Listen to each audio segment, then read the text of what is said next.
Let's do it. Hi, my name is Jocelyn and this is episode 2. You know how in The Biggest Loser, the contestants always have a really good first week and then the second week everything pretty much goes to hell? This is pretty much that week. I think it's just the dreaded episode 2 thing where it's like, okay, great, we made a good pilot. Now we have to continue churning out material that's just as interesting to watch. So we're gonna try and get that over with as soon as possible. I kind of had some trouble figuring out what I wanted to talk to you guys about for this next episode, and that's why it's up a couple of days late. Sorry about that. But then I went on my Twitter at like 3 o'clock Saturday morning and I saw the riots that were going on in Charlottesville, and I kind of hit my breaking point. If you don't know, it was the Nazi and white supremacist rallies. I'm not surprised by what's going on, but I'm still pretty freaking mad. Oh no, if you thought we were going to talk about the Nazi rally, we're not.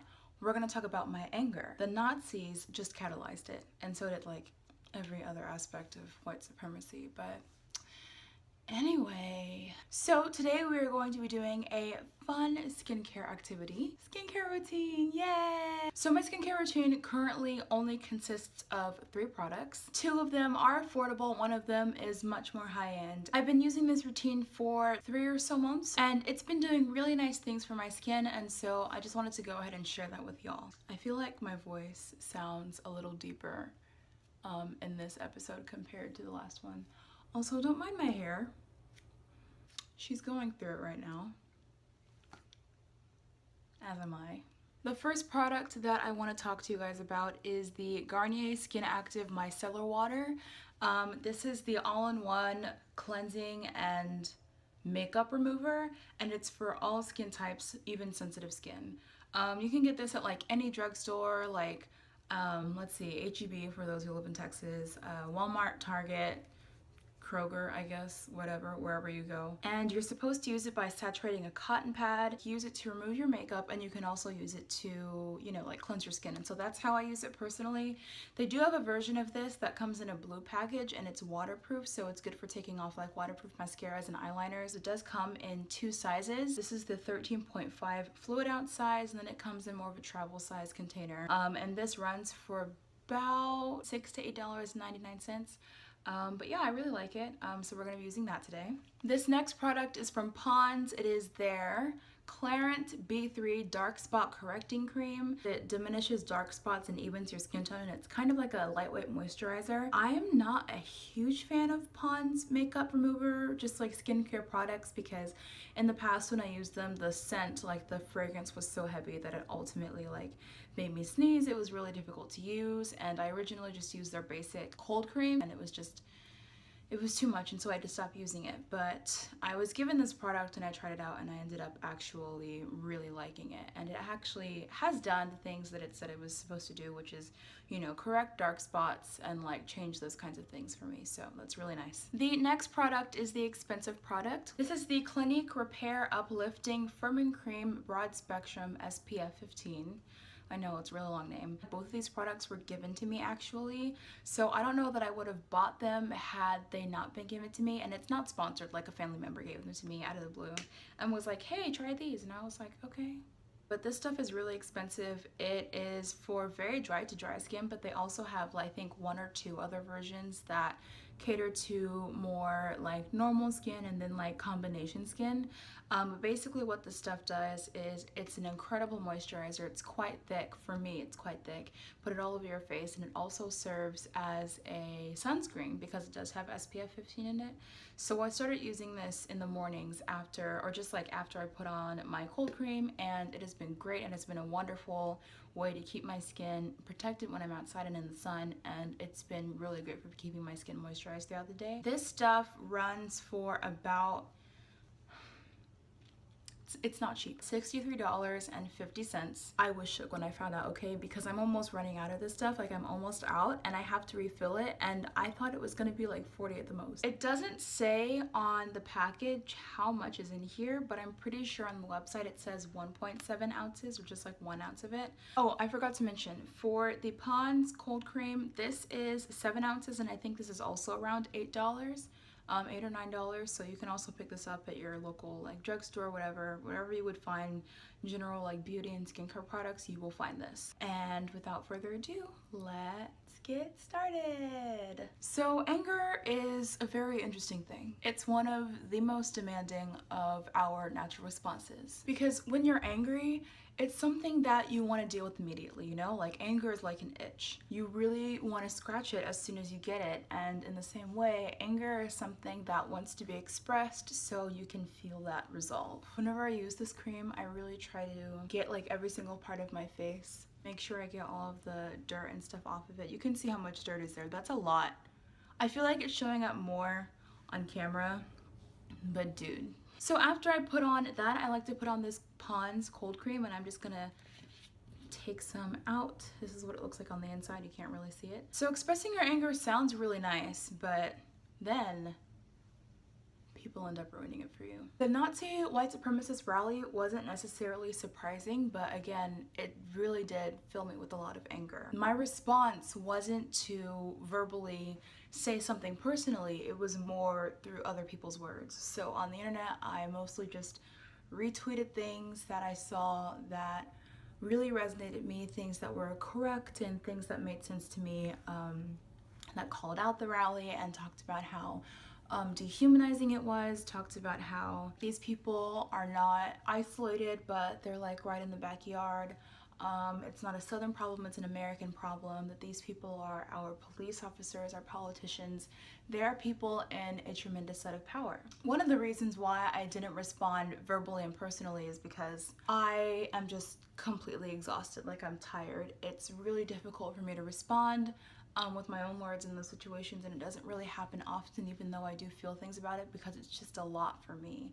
But one of the other reasons why I don't respond to that is because I know that if I do respond, it will come from a place of, you know, personal hurt and personal anger. And though those things are righteous because they are rooted in the injustices that I have experienced as a Black person, I know that when it gets out there, people are going to respond with lack of understanding, ignorance, and ultimately hatefulness. These responses would come simply because I was mad and because I spoke out about it. By the way, I do like to put on multiple layers of this stuff.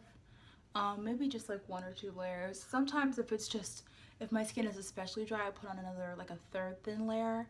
But most of the time I just put on 1 or 2 because my skin really is that dry. Like when I use this stuff and I didn't put the Clinique moisturizer on afterwards, I became dry within like 15 minutes. So this isn't sufficient for me as a very dry skin person. It's not enough to keep my skin truly moisturized. It's a good like second step, or like a good first moisturizing step for me.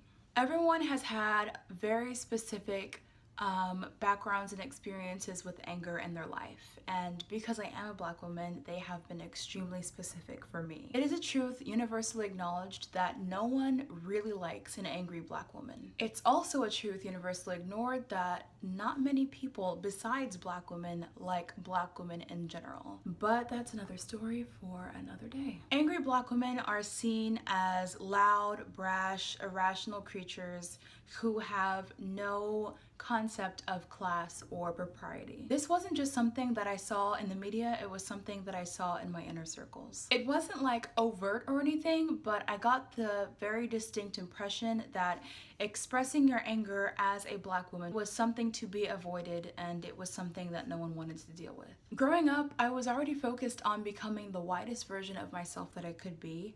Shout out to self-hatred and institutionalized racism. And that meant simply amplifying my quietness and reservedness to keep my status with everyone who I was in contact with. I used to actually pride myself for not being like other Black women, and ultimately that only ended up hurting me. I actually get angry like pretty easily. Like whenever I sense the fact that I've been wronged or that there has been an injustice against me, I just feel this like heating up in my core and it gets ready to blast. It's not always that dramatic, like I'm not the Hulk or anything, but sometimes it is. And it's at this moment where I realize that since Black female anger is not something that I want to associate myself with, I had to push down that anger to a place where it wouldn't be as bothersome. So the near boiling pot was turned down to a simmer, and to this day, it hasn't really been dealt with. Every time I had anger about something, I kept pushing it down to the point where it eventually started choking me. I didn't know what to do about that, and I am in a place now where I don't know how to express my anger. I understand that it's something that I really have to get out, but I've tried so many things and it's just not coming. I've tried yelling, and even the act of yelling doesn't seem genuine. I'm not an aggressive person, so it's not like I'm about to hit anything or anyone. And I don't publicize my anger for the sake of hurting others. In the end, my unresolved anger really burned me. Now, I envy the Black women who are able to express their anger, and I understand that it's a righteous anger that's come from experiencing hundreds of years of injustice and disrespect on an incredible level. The things we've experienced, the stereotyping, the pigeonholing has hurt us as a group and not just as individuals. We Black women know what we want, we know what we deserve, we know when we want it. Everyone treats that as an inexcusable inconvenience, as if justice is only necessary when it benefits the oppressor. Newsflash. America. Everyone walks around like Black women are minefields waiting to be stepped on and released, or like we're lions who are about to be let out of a cage, and at the end of the day, everyone is treating us like we're everything but people, and literally that is what pisses us off. Okay, I need to chill and put on this Clinique stuff. Oh my gosh, I totally forgot about it. So I really don't have a lot left here.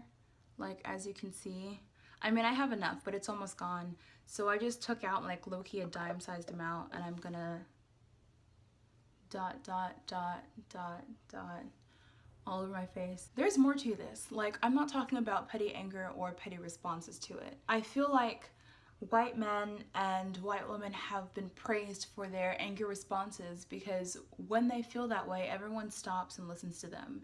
Like, it's time for everyone to shut up and realize, hey, the person who has authority, the person who inspires us to run things the way that we do is talking. But the moment that Black women open their mouths and say I'm angry and try to explain why, people turn their backs. People don't understand because they simply don't care to. By the way, you can kind of tell that it's showing up a little bit pale on me. It doesn't look that bad on camera, but in person I can kind of see a little bit of a grayish, lavendery, ultraviolet kind of cast. So I do have to work this in. If I don't work it in correctly, then there are gonna be like little white streaks like on this part of my face. By the way, did you know that people of darker skin tones need about 38 minutes of sunlight per day? Shout out to that nutrition class that I took this last spring. Okay, I think that's pretty good. I think that's good. I feel very soaked in glory. So I don't know if anything that I said over the past however long this video is makes any sense, but the point is this: I'm still dealing with a lot of anger. I still have a lot of fear surrounding getting it out. I don't know what that anger is going to look like, but starting right now on this channel, I am not going to censor myself for the sake of your comfort.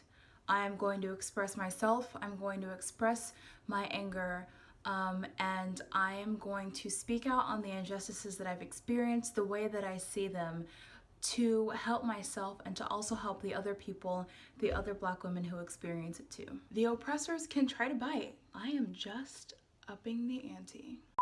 I feel like y'all can see me getting just like the tiniest bit sweaty. It's natural. It happens literally all the time. Before I go, I want to go through everything that I really like about these products. So I really like this Garnier Skin Active Micellar Cleansing Water because it's really lightweight. I really have seen a difference in the way that it cleanses my face because usually I'll cleanse my face when I have makeup on it and it's a little... Jassy. I'm making a YouTube video. I'm almost done. Hold on. I know we're leaving soon. Close the door. Is it recording? Yes, Joy. Sorry. I really see a difference in how much it cleanses my skin, especially with the cotton pad. Like, you saw how much dirt was on that thing. I really do actually like this Pond's Clarent B3 Dark Spot Correcting Cream. I did have some hyperpigmentation and just like some dark spots around my face, especially around my mouth area, and then like over, I guess, like here, like around my forehead area. And I've been using this for 3 months, and it does say that you get results 2 weeks of you starting to use the product. And so I really do think my skin tone has been more even, and I really like that. I really like this Clinique Repairing Uplifting Firming Cream. I think it's a great way to put on sunscreen and keep my face moisturized. Like before, I didn't care about sunscreen. I was like, I'm dark. I'm like not gonna get any sunburn and nothing is gonna happen to me. I ain't gonna get skin cancer. I watched Jackie Aina's video about how we need to stop playing and we need SPF too. So I went and started using this stuff, and it's just been really nice. I think all these products together do keep my skin feeling really moisturized throughout the day. I really hope that you've enjoyed this video. I hoped you enjoyed hearing me low-key rant about my feelings about anger, and I hope that you will come back for the next episode in this series, which will come up sometime next week. I can't promise it'll be in 7 days, but I hope to see you again. Don't forget to like, comment, and subscribe so you don't miss anything in the future. And until then, stay hydrated. I didn't say anything.